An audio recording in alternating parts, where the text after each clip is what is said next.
Hello and welcome to the Cryptocurrency News channel. Now, we're going to talk about the 4 reasons why Bitcoin actually went down so much yesterday, but not just yesterday, over the last few days, and maybe we can have some relief soon, but maybe not. So we had $880 million worth of liquidations. Now, these are all future leveraged liquidations. These are all long liquidations. There weren't that many shorts that were liquidated. I would say there were like no shorts that were liquidated because it basically went straight down yesterday. This is not like the same thing as $880 million worth of futures expiries.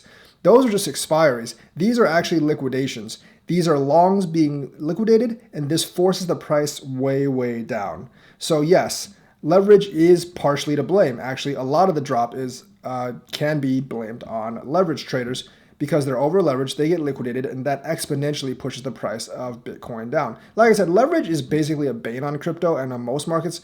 I see derivatives basically as a whole as a bane on the markets because it allows you to actually have massive exposure to an asset without actually having to buy the asset. It's basically just like essentially inflating supply without actually having real assets to back it up. Like those of you that are railing against the US dollar, printing without anything backing it, derivatives are actually much worse because you can all of a sudden increase the supply by technically like 100x.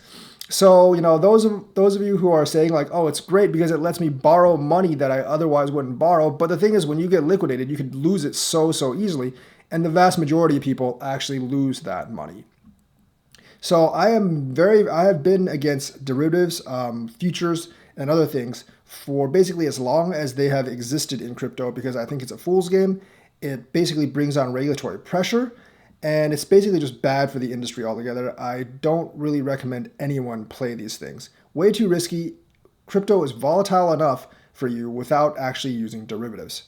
So Russia has uncertainty with Ukraine. We've known this, and tensions are actually mounting, especially in the last few days. If Russia invades, all the markets are basically going to die. That's how it is, and it's probably not going to come back for a while because that's not a short-term resolution. I still think like it's most likely not going to happen, but the chances of Russia invading Ukraine are slightly increasing. The situation is very, very, very tense there. So I'm not really going to say like what Russia's thoughts are or what, but the situation is mounting there, and that could definitely affect the market. And I think people are kind of reflecting that. Now, some people say like people were scared about the Russia crypto ban. I think there was some scare about that, but the problem with that is like basically all the big players said there's almost zero chance of Russia actually banning crypto because there's a lot of interest in their government in crypto as well. The third thing is Wall Street drop. Now, Bitcoin and crypto has been very, very much correlated. The NASDAQ, the S&P 500, and the Dow, well, I mean, they all kind of move in the same way. So they're going to be correlated to all three. But I think you pay special attention to the NASDAQ. Yes, because that is the tech sector. And Bitcoin is obviously more related with tech than anything else. Well, crypto as a whole is. Now, it already started dropping a little bit, but like the bottom really fell out right after Netflix made a horrible earnings report. Now, I think people are dumb to react to that because Netflix's problem basically was more with competition than with like bad sales or anything. I mean, competition drove bad sales because Disney Plus is kind of like kicking their ass, as well as other streaming services. So Netflix isn't doing as great. But Netflix is what's known as a FANG stock, which is a major indicator to investors.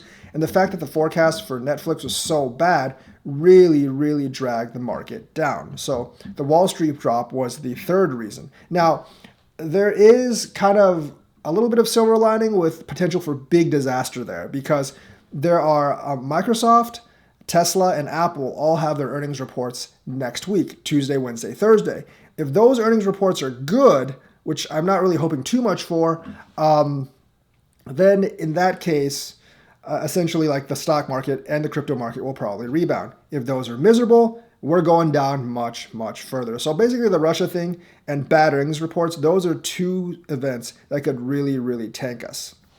And fourth of all, consumer spending consumer confidence is way down. Now, we had the best Christmas season in a while in terms of sales, but consumers are still wary about the inflation and they're still de-risking. With the Fed actually picking interest rates up for the first time in years, essentially, they should have done this like 4 or 5 years ago. They should have they should have like hit it harder under later in Obama's term and into Trump's term, but that basically got stopped. And that got stopped even before the pandemic, but the pandemic really kind of killed it. So right now, like the Fed wants to raise interest rates because they know that to control the inflation and not to have like 7-8% inflation for the longer term, they need to raise interest rates. Now that's good for the longer term, but unfortunately for the shorter term, which is what we're actually looking at, it's pretty devastating. So someone like whoever's in office is going to have to pay the political cost for us keeping the interest rate so low for the last decade and a half. But that's also really bad short term for the markets.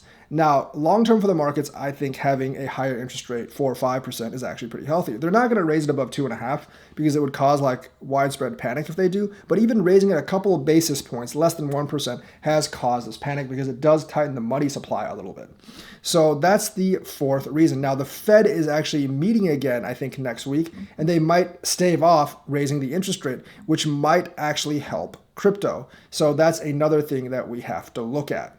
So those are the reasons, those are the four main reasons why crypto is dipping. So we have, hope in that Russia does not invade Ukraine, that the earnings reports next week will be good, and that essentially the Fed meets next week and decides to stave off. Well, I don't actually want them to stave off raising the interest rates because I know it needs to be done. It's needed to be done for like the last 8 years or so.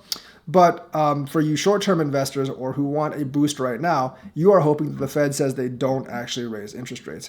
In terms of like our administration right now, like Trump actually put a lot of pressure on the Fed to not raise interest rates even before the COVID hit, which he should have just allowed them to rise, but he didn't want to pay the political costs.